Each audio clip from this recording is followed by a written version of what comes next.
Dari, hello, welcome to the study, and it's a Wednesday, 17th of July, and do you know what that day is? It's post Amazon Prime Day. As a result of Prime Day, I have in front of me a 1 terabyte drive. Now, it's not the latest, it's not an Evo Plus, but it's a 970 Evo, so it's capable of about 1 gigabyte per second, which is a damn fine speed for a drive.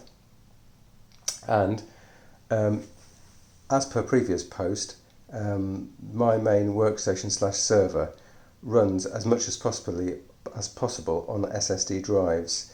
They're actually aggregated together into a single drive, which is then used for my day-to-day work. And today we've added this last drive. But what you may ask, are all of these screws doing? Well, when I bought this Asus HyperCard, which I thoroughly recommend, by the way, it didn't come with any screws. I couldn't believe it. And I've cannibalized some screws off a third card, which I previously had and don't have anymore. But I was still 2 screws left. So I opened up the board today to add the NVMe drive on. There were no screws, so I've had to hunt through all of these screws which I've saved over the many years. I suppose it just goes to show that when you do disassemble some piece of electronics, it's worth taking the tiny little screws, because you never know when you're going to need them, and I needed them today. So I've managed to cobble together, instead of this dedicated bracket, which is one of the original. Can you see that? I've now made it from a washer, just a regular nut, and a special screw, which I have no idea where it came from. So plan is now I need to insert this card back.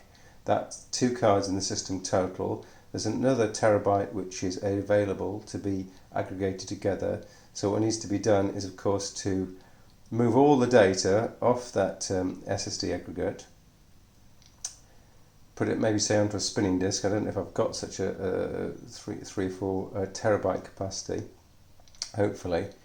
Then add this single terabyte drive into the array by deleting the array and adding it, and then putting all the data back again, and doing so in a 100% error-free state, because this represents the top of my storage tier and is the absolute master for all of my data, for example including every single photograph I've ever taken in my life.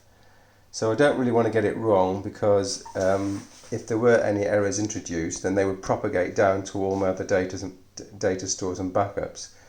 So it needs to be done with absolute care and checking it every stage. Anyway, the first stage is to get this card back into the server, booted up. We'll do a disk test on the 970 Evo drive to make sure its integrity is good, and then we'll make further plans to aggregate that disk into the existing array. Alright, Dari, thanks for watching.